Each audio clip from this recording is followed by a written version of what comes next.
하나님 말씀 봅니다. 여호수아 8장 1절로 9절입니다.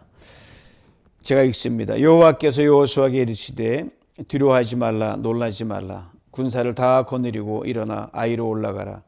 보라, 내가 아이 왕과 그의 백성과 그의 성읍과 그의 땅을 다 내 손에 넘겨주었으니 너는 여리고와 그 왕에게 행한 것 같이 아이와 그 왕에게 행하되 오직 거기서 탈취한 물건과 가축은 스스로 가지라. 너는 아이 성 뒤에 복병을 둘지니라 하시니, 이에 여호수아가 일어나서 군사와 함께 아이로 올라가려 하여 용사 3만 명을 뽑아 밤에 보내며 그들에게 명령하여 이르되, 너희는 성읍 뒤로 가서 성읍을 향하여 매복하되 그 성읍에서 너무 멀리하지 말고 다 스스로 준비하라. 나와 나를 따르는 모든 백성은 다 성읍으로 가까이 가리니 그들이 처음과 같이 우리에게로 쳐올라올 것이라. 그리할 때 우리가 그들 앞에서 도망하면 그들이 나와서 우리를 추격하며 이르기를, 그들이 처음과 같이 우리 앞에서 도망한다 하고 우리 유인을 받아 그 성읍에서 멀리 떠날 것이라. 우리가 그들 앞에서 도망하거든 너희는 매복한 곳에서 일어나 그 성읍을 점령하라. 너희 하나님 여호와께서 그 성읍을 너희 손에 주시리라. 너희가 그 성읍을 취하거든 그것을 불살라 여호와의 말씀대로 행하라. 보라, 내가 너희에게 명령하였느니라 하고 그들을 보내매 그들이 매복할 곳으로 가서 아이 서쪽 베델과 아이 사이에 매복하였고 여호수아는 그 밤에 백성 가운데서 잤더라. 아멘. 여호수아 7장에서 우리는 아무것도 아닌 작은 성 아이성 앞에서 엄청난 패배를 당하고 하늘이 무너져라 통곡하고 울었던 그 장면을 우리는 보았습니다.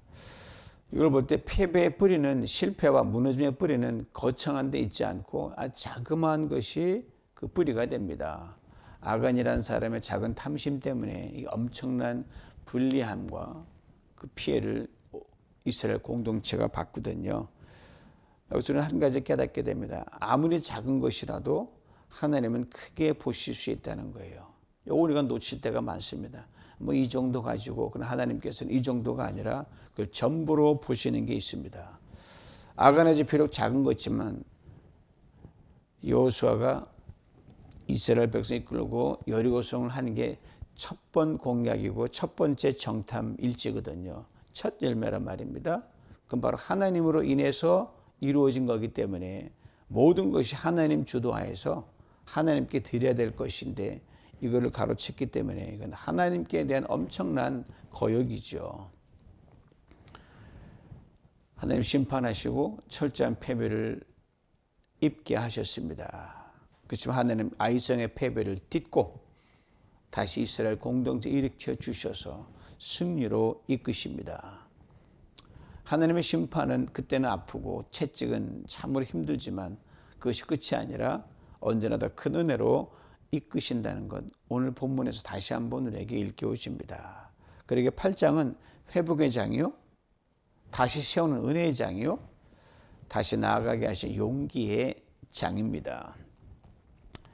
아이성 앞에서 크게 무너졌던 이스라엘, 이제 뭐 자그마한 것 앞에서 무너졌으니까 용기가 없는, 자신이 없는 거예요. 앞으로 나갈 힘을 잃어버린 상태입니다. 그때 하나님이 여호수아 이렇게 말씀하시는 거예요. 여호수아 1장에 나온 거랑 동일한 어떤 하늘의 말씀이죠. 두려워하지 말라, 놀라지 말라. 두려움에 쌓였죠. 무섭죠. 이 두려움과 무서움은 외부적인 요인보다 항상 안에서부터 먼저 나옵니다. 안이 무너지면 밖으로 아무리 작은 거라도 우리는 설 수가 없습니다. 내가 온전히 서 있으면 큰 일도 내가 감당할 수 있지만 온전히 서지 못하면 자그마한 것으로 무너지는 게 신앙이요, 우리 인간 삶입니다. 하늘 앞에 바로 서는 게 무엇보다 중요하죠. 우리 마음은 담대해지고 강해질 수가 있습니다. 오늘 본문 전체를 통해 하나님께서 다시 무너진 그 상태에서 패배해서 어떻게 아이성을 공략할 건가를 정확하게 전략을 말씀해 주시는데, 기가 막힌 전략을 하나님이 일깨워 주십니다. 세 가지인데 다시 하나 돼서 올라가라. 그리고 그들의 연약함을 알고 전략을 세우고 어떻게 공격할 건지 가르쳐 주고요. 그 다음에 하나님의 백성은 어디에 서야 되는지 이걸 다시 일깨워주는 세 가지 포인트를 우리에게 일깨워줍니다. 1절에 우리가 주목해야 할 구절이 있어요. 다 거느리고 아이로 올라가라. 처음 아이성을 점령할 때 거대한 여리고성을 무너뜨렸기 때문에 저 정도쯤에 하고 그냥 올라가서 그냥 그들이 그랬어요. 정탐꾼들이 한 2, 3천 명만 보내면 손쉽게 해치울 수 있습니다.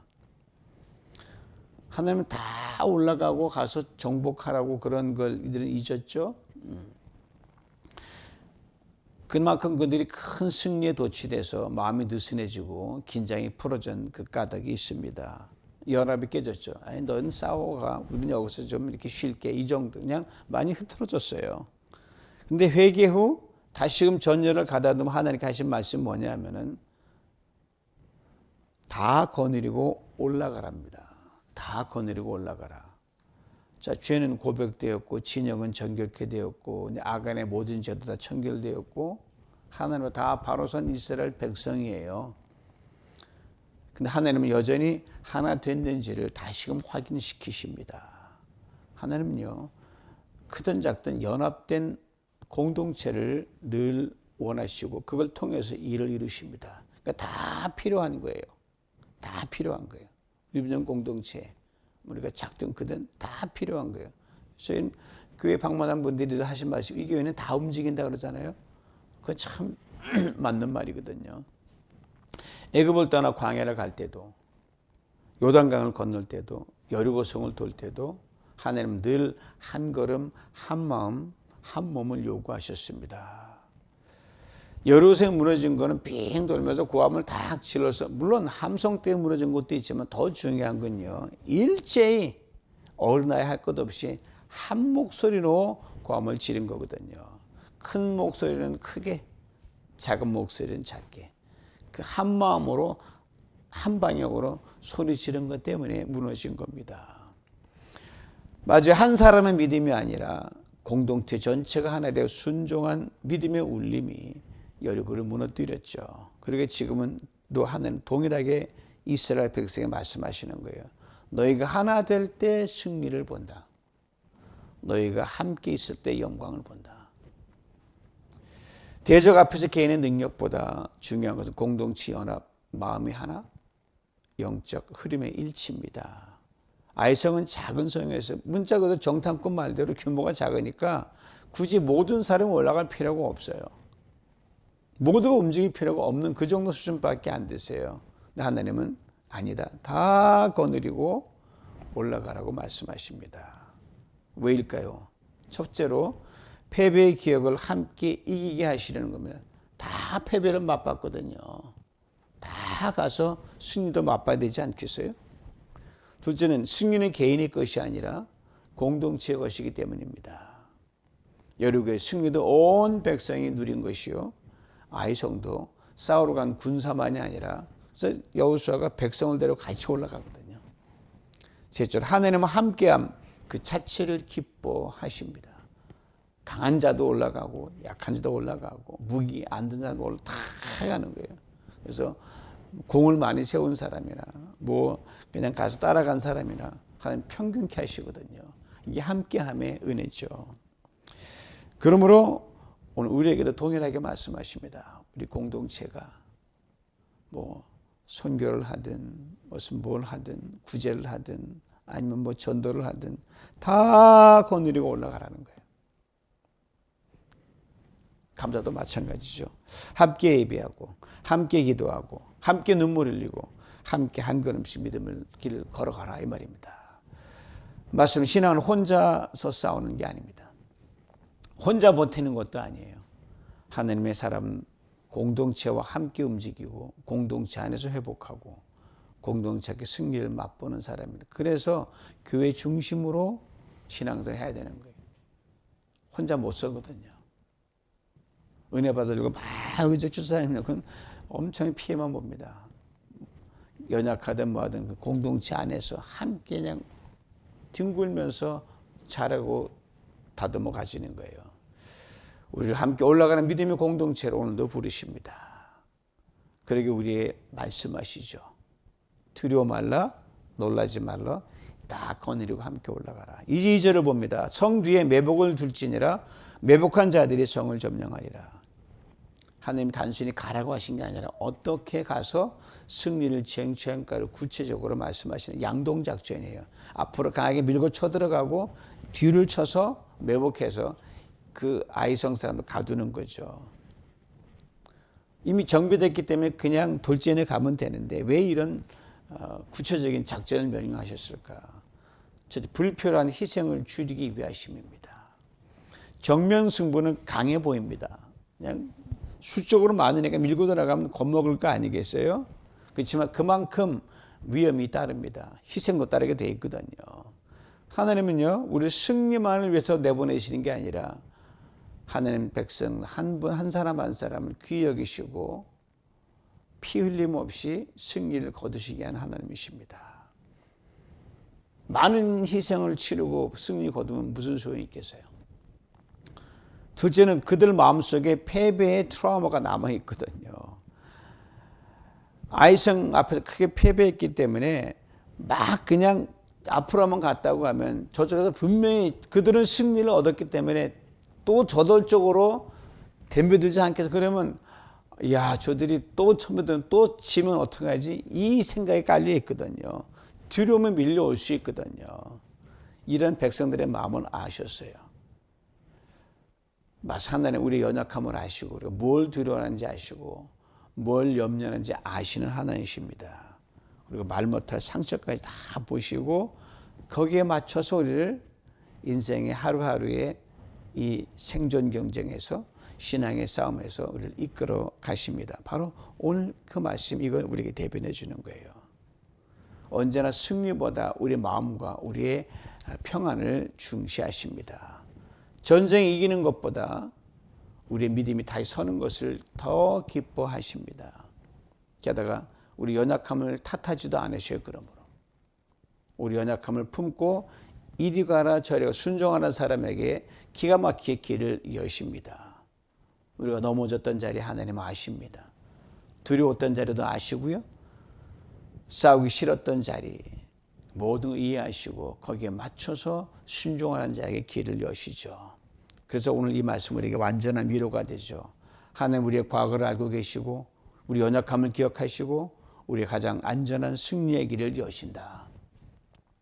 그렇습니다. 내가 할 수 있다 없다 그거는 사실 문제가 아니에요. 할 수 있다 해도 가다가 안 되는 게 인생 일이거든요. 하나님이 그리고 우리 모든 상황 어떻게 이끄시는가 이것이 승리를 결정하죠. 이제 오늘 세 번째 묵상 포인트 9절 뒷부분 봅니다. 여호수아는 그 밤에 백성 가운데서 잤더라. 한번 거창한 전쟁 이야기 하는데 뭐 한 지휘자가 잠은 어디서 잤다 이게 별로 중요해 보이지 않은데 굉장히 중요한 포인트입니다. 그 밤이라고 했어요. 낮에는 누구와 함께 있어도 아무 일 없이 평안할 때는 누구와 함께 있어도 전혀 문제가 없고 괜찮습니다. 그러나 밤이 되면 이야기가 달라집니다. 전쟁의 밤이에요. 불확실한 밤이고 두려움의 밤이고 다 올라가라 했지만 지난 패배 때문에 주저하거든요. 앞날을 알 수 없는 내일 이 전쟁이 어떻게 될지 모르는 그 밤이거든요. 여호수아가 잠든 시간이 바로 이런 전쟁의 밤이었어요. 아직 승리가 보장된 것도 아니고 매복군이 안전한지도 모르고 백성들의 마음이 충분히 회복되었는지 담대한 마음을 가지는지 전혀 모르는 긴장된 밤이었습니다. 여호수아 그때 백성 그 무리 한가운데 잠을 잡니다. 백성들은 정규군이 아니에요. 전투 경험도 많지도 않고 전혀 없습니다. 두려움은 가시지 않았습니다. 패배의 상처가 남아있고 봤거든요. 여호수아가 장수들과 작전본부에 있어야 되는데 그 길을 택하지 않고 가장 연약하고 가장 힘들고 두려움에 떨고 있는 백성 한가운데서 밤을 지샜어요. 여기서는 하나님의 사람의 있어야 할 곳 영성을 보게 됩니다. 진짜 하나님의 사람은요, 높은 곳이 아니라 낮은 곳에 함께합니다. 빛나는 낮이 아니라 두려운 밤에서 누구의 곁을 지켜주는 사람입니다. 강한 자의 옆이 아니라 연약한 자의 곁에 함께하는 사람이 지도자요, 리더요, 그리스도인이 서야 될 자리입니다. 하나님은 승리 영광보다도 우리가 있어야 할 자리를 더 중요하게 여기십니다. 전쟁의 승리보다 네가 누구와 지금 함께 있느냐를 자세히 보시는 거예요. 오늘날 백성 가운데란 뭘까요? 병실에서 싸우는 이들이 그들일 거고요. 경제적 어려움으로 눌려있는 이들, 혼자 외로움과 싸우는 이들, 신분과 인권 문제로 고통받는 이들, 가족의 슬픔으로 밤을 지새우는 이들, 신앙의 연약함으로 흔들리는 이들, 그 안에서 말할 수 없는 이들 많죠. 이들이 바로 우리 시대에 함께 있어야 될 그들입니다. 하나님은 오늘 우리에게 묻습니다. 너는 인생의 밤 시간에 백성 곁에 있느냐? 어린이들 가운데 자리를 함께 하느냐? 우리 신앙의 가장 빛난 때는 예배당을 찬양할 때도 있지만 밤 같은 인생을 걷는 사람 곁에 담장 밖에서 결정이 됩니다. 총칼만이 전쟁이 아니거든요. 수많은 보이지 않는 전쟁이 치러지지 않습니까? 경제전쟁, 인권전쟁, 신분전쟁, 정치적 갈등, 영적 전쟁, 마음전쟁. 여기서 하나님의 사람은 도망치지, 외면하지 않고 멀리 구경하지 않습니다. 그 가운데로 들어가서 고통의 자리로 내려가고 연약한 자 곁으로 가서 참으로 힘든 시간을 같이 보냅니다. 그 자리에서 함께 울고 기도하고 손잡아 주는 것이 하나님이 함께 하시는, 기뻐하시는 진짜 승리의 사람입니다. 이런 면에서 볼 때 여호수아는 단순한 훌륭한 장군이 아니었어요. 백성의 밤에 함께 있어주는 참으로 긍휼이 많은 사람이었습니다. 오늘 우리도 이렇게 부르십니다. 너도 여호수아처럼 그 밤에 백성 가운데 서라. 그 자리에 있을 때 하나님은 새롭게 길을 여시고 우리를 승리로 이끄십니다. 아이성 패배, 한국에서 머물게 하지 않고 패배를 딛고 승리로 이끌어 주셨습니다. 징계에서 은혜로 이끌어 주셨죠. 다시 일으켜 주시고 두려워하지 말라, 놀라지 말라. 다시 이들을 승리의 은혜의 자리로 이끌어 주셨습니다. 사랑하는 성도 여러분, 우리 신앙, 진짜 그 신앙의 신앙됨은 누구와 함께 있느냐에 따라 결정이 됩니다.